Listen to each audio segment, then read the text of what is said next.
Welcome to the Real News Network. I'm Jessica Devereaux in Baltimore. On Thursday night, the top 10 candidates for the Republican presidential nomination took the stage in Cleveland in the first big league Republican presidential debate. Topics range from foreign policy to immigration. But beyond the horse race and the quote-unquote winners and losers, our guest today will provide more context into what was said and what was left unsaid in the debate.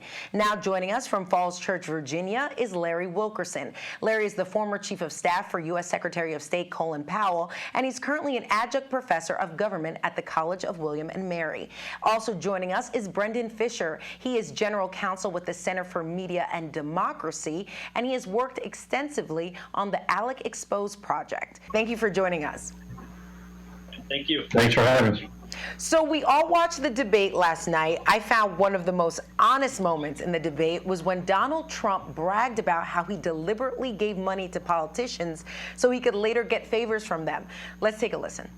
I give to many people. Before 2 months ago, I was a businessman. I give to everybody. When they call, I give. And you know what? When I need something from them, 2 years later, 3 years later, I call them. They are there for me. And that's a broken system. So what'd you get from Hillary Clinton and Nancy Pelosi? Well, I'll tell you what. With Hillary Clinton, I said, be at my wedding, and she came to my wedding. You know why? She had no choice. So we just heard Trump say that he got Hillary Clinton to go to his wedding, which we fact-checked, and in fact, she did attend with former President Bill Clinton. But the bigger point is really that the Donald got the idea of how campaign cash has corrupted the system. So Brendan, I'm going to go to you first because you always follow the money. You followed the record of these potential candidates. Give us some specifics about how elite interests are dominating their agenda. Yeah. Well, what Donald Trump said on Thursday night was really telling, and it was very honest. He described money in politics as a transaction, that Donald Trump, as a businessman, gave money to candidates, and after they were elected, when he called and wanted something, they complied because he gave them money. There's been this increasing notion among Republicans in particular that money is speech, that businessmen like Donald Trump make large contributions as a form of speech, as a form of expressing themselves. But Donald Trump explained very clearly that really the reason that billionaires like Donald Trump or Sheldon Adelson or the Koch brothers are giving money to candidates is to buy policy, and to curry favor with politicians who will then act on behalf of their interests. And we've certainly seen that with a lot of the candidates that were on the stage. Increasingly, candidates have to rely on bigger and bigger checks in order to bankroll their campaigns. Over 1/3 of all of the money that was raised in the election so far came from super PACs, these groups that can accept unlimited donations. Around half the money has come from donors writing checks of $100,000 or more. And Marco Rubio, Scott Walker, Ted Cruz, their super PACs were bankrolled by just a handful of donors. They've raised tens of millions of dollars from just a small handful of donors that are certainly giving to these candidates and giving to their affiliated super PACs, not as a form of speech, but as a form of influence peddling, as a way to curry favor with candidates, and they're going to expect something in return if those candidates are eventually elected. So I think Donald Trump really struck a chord, and I think the fact that his message resonates with people across the political spectrum shows that campaign finance reform and problems with money in politics is not a partisan issue, at least when you talk to average voters, but it has become that way, at least on the political stage. Larry, you're a Republican. How much of this primary debate is really an audition for party elites and big donors, and in whose interest is all this political theater?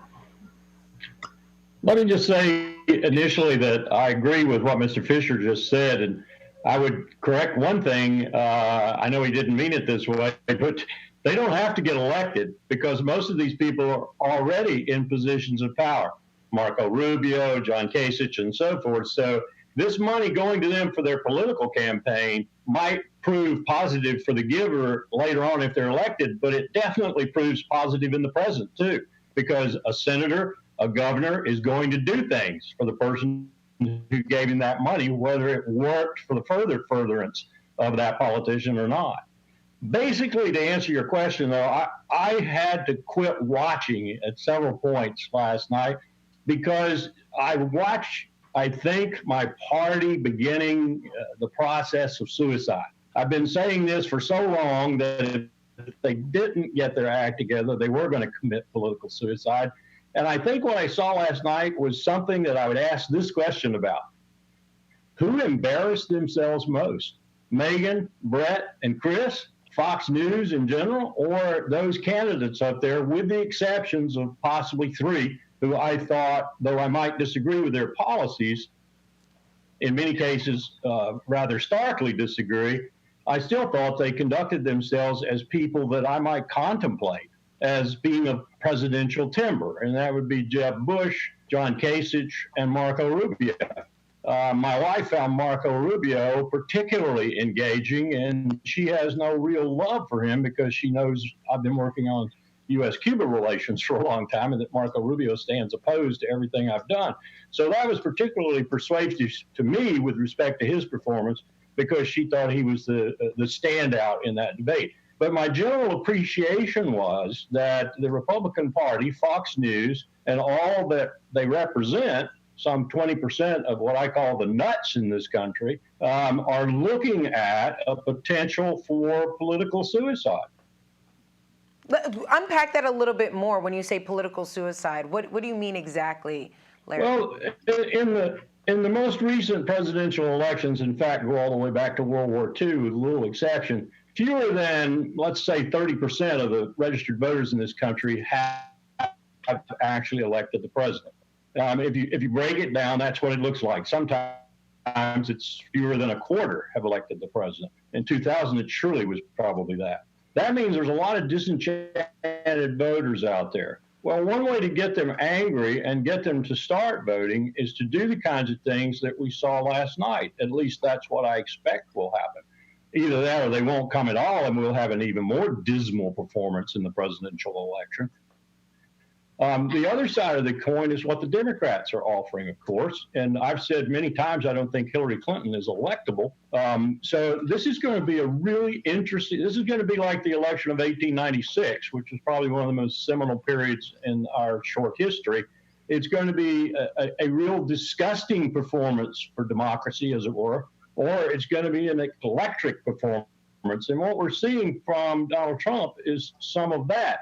It was interesting to note, and I'll say this right now, that Fox News, Roger Ailes, whomever, had instructed all three of those interrogators, Megyn, Chris, and Brett, to try and ruin Donald Trump. It was so clear that even my wife noticed it. They were trying, by their questions, to trip him up and to arrest his poll climb, if you will, so that other more, in their minds, viable candidates could shine in the debate.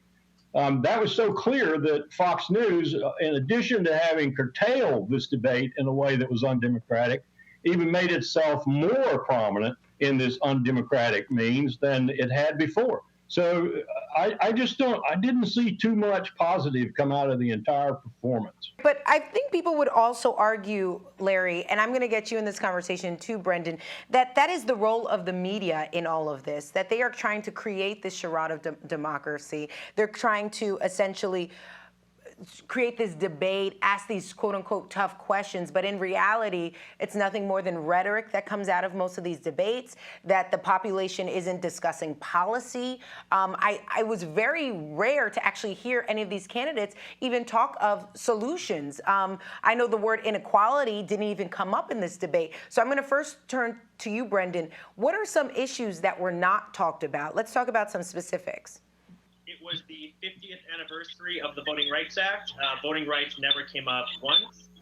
Climate change was never mentioned. An important issue that is certainly going to that certainly divides the two parties.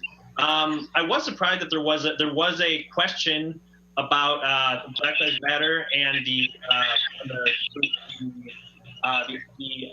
nonstop, the seemingly nonstop.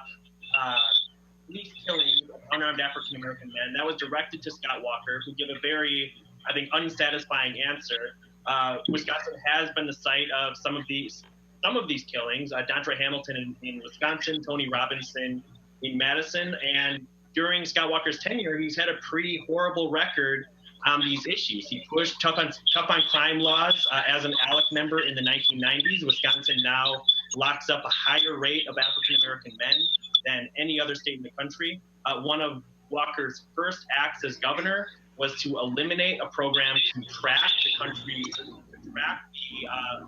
racial profiling in police stops. He eliminated that program. He's not issued a single pardon during he was governor. And I think there should have been a lot more questions asked, not only to Walker, but a lot of the other candidates about this issue, about what really is the civil rights issue of our time.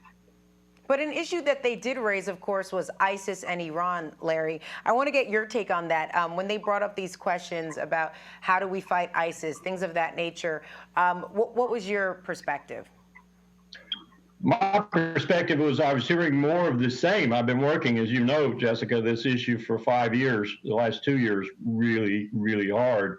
Been over in the Senate, over in the House, been talking to people from the White House and elsewhere. And I've been more or less supportive of the diplomacy, the negotiations, and ultimately now of the deal. It might not be the best in the world, but there isn't an alternative except doing nothing, of course, in war. And I definitely want to prevent the latter. What I heard last night were the stock answers. I heard these answers that make no sense at all. They weren't quite as idiotic as Tom Cotton, who says, you know, it'd be all over in a few days, reminding us of those who said they'd meet us in the streets with flowers in Iraq after 10 years and $1 trillion. I'm wondering where those flowers are. So all I heard was, we'll defeat ISIS. We'll do it. We'll do it. We won't dither like this current president is. We'll defeat ISIS. Well, how are you going to do that? Tell me how you're going to do that, because I can tell you there is no military solution to this phenomenon of terrorism. There is a military attenuation and management process in certain areas, but there's no military solution to it. And I would say that as long as the maldistribution of wealth in the world remains as acutely off as it is now, we're going to have more and more of this, particularly when the world's population is under 50. It's just no prospect, no future, and so forth and so on. And radical religion, the Saudis, the Wahhabism, and all that exacerbates it, of course. But still, there's a basic problem there. And when I hear my party saying of the president that his idea that you have to do something more than use military power is nonsense, I just write them off as nuts. And they didn't demonstrate much to refute that last night with regard to these hard questions about national security. Ultimately, the United States, since the end of the Cold War, has been at war roughly every decade, 5.6 times, statistically speaking. Before the end of the Cold War, during it, we were 2.8 times every decade. That's a progression that is harmful to this republic.